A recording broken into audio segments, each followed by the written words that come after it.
শুভ সকাল dear viewers, সবাইকে স্বাগতম একটি নতুন ভিডিওতে। তো আমি আপনাদের মাঝে আজকে এসেছি কিছু কথা বলার জন্য। বর্তমান যুগ চিটার বাটপারি আর শয়তানের যুগ। আপনি যদি এখনকার যুগে সরল সোজা মানুষ হয়ে চলেন তাহলে আপনাকে লোকে ভেঙে ফেলবে। সো আপনাকে সচেতন হতে হবে, চালাক হতে হবে এবং অনেক স্মার্ট হতে হবে। আপনি এখনকার যুগে দেখবেন মানুষ কত টাকা ধার দেয়, আর যারা টাকা ধার দেয় তারা কিন্তু মহাবিপদে পড়ে।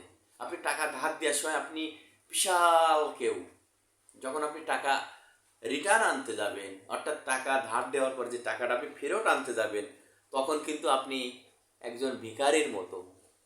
আমি যে কথাটা বলছি বিশ্বাস হয় না? অবশ্যই বিশ্বাস হয়, আমি জানি সবাই বিশ্বাস হবেই। কেন বিশ্বাস হবে? এটাই বাস্তবতা, এটাই রিয়েলিটি। আমি এখন দুটো উদাহরণ দিচ্ছি। আমি 2017 সালে আমার এক স্টুডেন্টের মা ভীষণ বিপদগ্রস্ত, খুবই সমস্যা আছে। সে পারলে আত্মহত্যা করে ফেলে, এমন একটা পজিশনে আছে সে। সে আমাকে বলল, অর্থাৎ তিনি আমাকে বললেন যে স্যার, বাবু তো আপনার কাছে পড়ে, তো আমি এখন একটা বিপদে পড়েছি, আপনি আমাকে 20টা হাজার টাকা ধার দেন, আমি আগামী মাসে দিয়ে দেব। সো অনেক বিশ্বাস করলাম, তাকে আমি 20,000 টাকা ধারও দিলাম। তো 20,000 টাকা ধার দেওয়ার পর আজকে সে 1 মাস তো গেল, 2 মাস গেল, 3 মাস গেল, সে টাকা তো দেয়ই না। টাকা চাইলে এ মাস না সে মাস, তারপর টাকা চাইলে পরের মাস, তারপর টাকা চাইলে পরের মাস, এইভাবে মাস মাস পেরোতে পেরোতে বছর চলে গেল। 1 মাসের কথা বলে 1 বছর চলে গেল, কিন্তু আমার টাকা ঘরে আসলো না। তারপর কি হলো, আরও টাকা চাইতেই আসি। আমিও টাকা হাল ছাড়া ব্যক্তি না, আমিও হাল ছাড়ি নাই, টাকা চাইতেই আছি। তো এইভাবে টাকা চাইতে চাইতে 1.5 বছর পরে যে আমাকে 10,000 টাকা ফেরত দিল।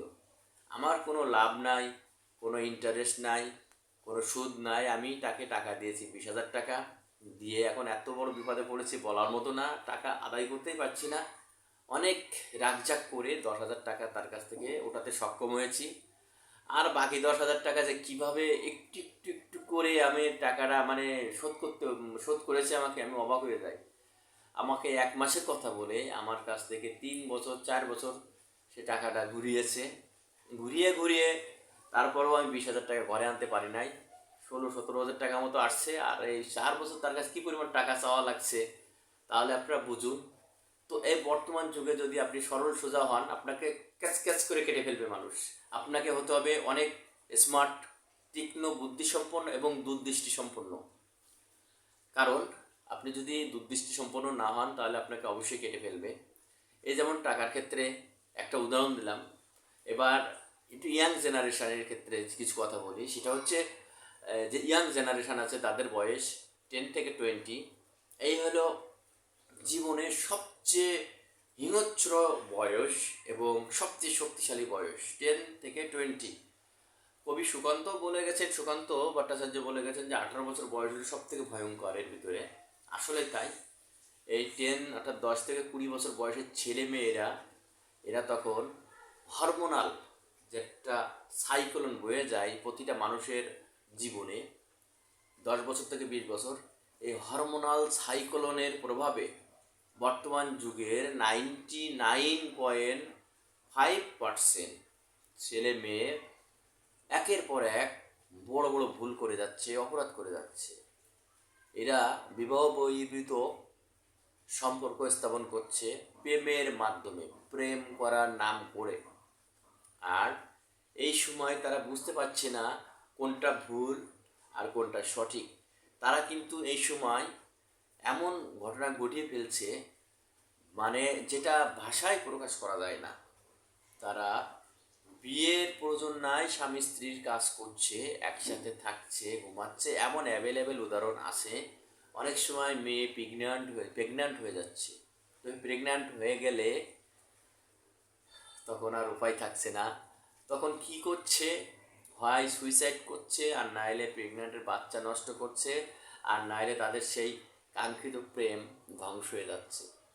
তো এই আরও একটা গুরুত্বপূর্ণ বিষয়, এখনকার যুগের যারা মেয়ে আছেন তাদের অবশ্যই নিজেদের কন্ট্রোল করতেই হবে। যতই সাইক্লোন আসুক, হরমোনাল সাইক্লোন, যতই যৌবনের সাইক্লোন আসুক জীবনে, কন্ট্রোল করতে হবে, কন্ট্রোল হতে হবে।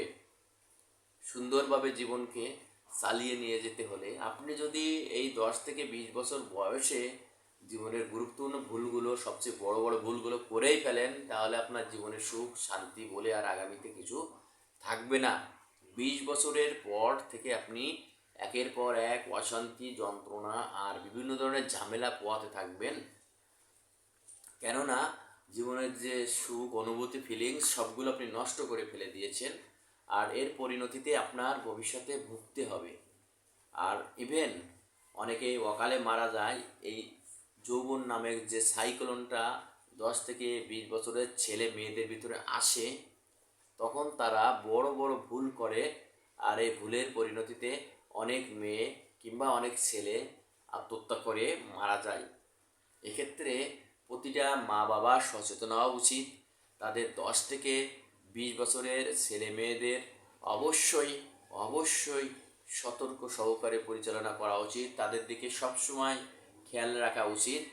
আর তা না হলে তাদের বাচ্চার হবে করুণ পরিণতি। প্র্যাকটিক্যালি আমি আমার এই বয়সে এমন উদাহরণ অ্যাভেলেবেল দেখেছি, এমন ঘটনা অ্যাভেলেবেল দেখেছি। তো আমি উদাহরণ দিতে চাচ্ছি না, তারপরেও একটি কথা বলি, আমাদের গ্রামেও এমন ঘটনা কয়েকটি ঘটেছে। তো ডিয়ার ভিউয়ার্স, আমি দুটো বিষয় নিয়ে সামান্য কিছু কথা বলার জন্য আপনাদের সামনে হাজির হয়েছিলাম। তো আপনারা যারা ভালো আছেন ভালো থাকবেন, আর 10 থেকে 20 বছর বয়সী যে ছেলে মেয়ে আছে আপনাদের ঘরে, আপনারা তাদের অবশ্যই খুব সতর্কভাবে নজরে রাখবেন। তারা কি করছে, কার সাথে মিশছে, আর কোনো অন্যায় কাজ, খারাপ কাজ করে ফেলছে কিনা। কেননা এই সময় তাদের ভালো মন্দ বিচার করার, অর্থাৎ 10 থেকে 20 বছর বয়সী ছেলে মেয়েদের ভালো মন্দ বিচার করার ক্ষমতা নাই। এই সময় তারা বিভিন্ন ধরনের প্রশংসামূলক কথা বিভিন্ন ছেলেদের কাছ থেকে পেয়ে মেয়েরা আবেগে আপ্লুত হয় এবং প্রেমে পড়ে যায়। এই আবেগে আপ্লুত হওয়া বা প্রেমে পড়ে যাওয়া খুবই ভয়ানক একটি খারাপ জিনিস। এই সময় মা বাবাকে অবশ্যই তার বাচ্চাকে সতর্ক করতে হবে, গাইড করতে হবে, তাকে বোঝাতে হবে, বাবা এই বয়সটা পার হয়ে গেলে তুমি জীবন বুঝতে পারবে, জীবন এখন কিছুই বুঝবে না। মেয়েকে বোঝাবে, মা এই বয়সটা পার হলে তুমি জীবন বুঝতে পারবে, এটা জীবন না, এটা একটা আবেগ।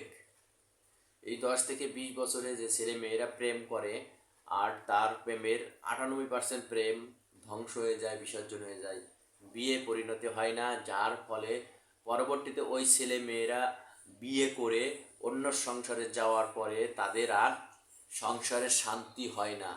তারা নিজের মনকে বোঝাতে পারে না, বিভিন্ন সময় বিভিন্ন চিন্তা ভাবনা করতে থাকে। প্র্যাকটিক্যালি আমি দেখেছি অনেকের ভিতরে যারা বিয়ের আগে প্রেম করেছে তারা বিয়ের পরে শান্তি পায় না, সারাটা জীবন অশান্তি নিয়ে জ্বলতে থাকে। বিশেষ করে হিন্দু সমাজের যদি ছেলে মেয়ে হয় তাহলে ওটাকে নিয়ে তারা সংসার করে, ধৈর্য ধরে এবং ওইভাবে জীবন অতিবাহিত করে। আর যদি মুসলিম সমাজের হয় তাহলে ডিভোর্স গড়ায়। তো ডিয়ার ভিউয়ার্স, এই যে টাকা মানুষকে ধার দেওয়া, আর এই কিশোর কিশোরী বয়স বা 10 থেকে 20 বছর বয়সে ছেলে মেয়েদের যে কর্তব্য, এগুলো বিষয়ে আমি আজকে সামান্য আলোচনা করলাম। ভিডিওটি কেমন লেগেছে জানি না, যদি আপনাদের ভালো লেগে থাকে আপনারা অবশ্যই আমার চ্যানেলটিকে সাবস্ক্রাইব করুন আর কমেন্ট বক্সে কমেন্ট করুন আগামীতে এরূপ ভিডিও আমি আপনাদের সামনে উপস্থাপন করব কি না। তো ধন্যবাদ, সবাই ভালো থাকুন, সবাইকে থ্যাংক ইউ।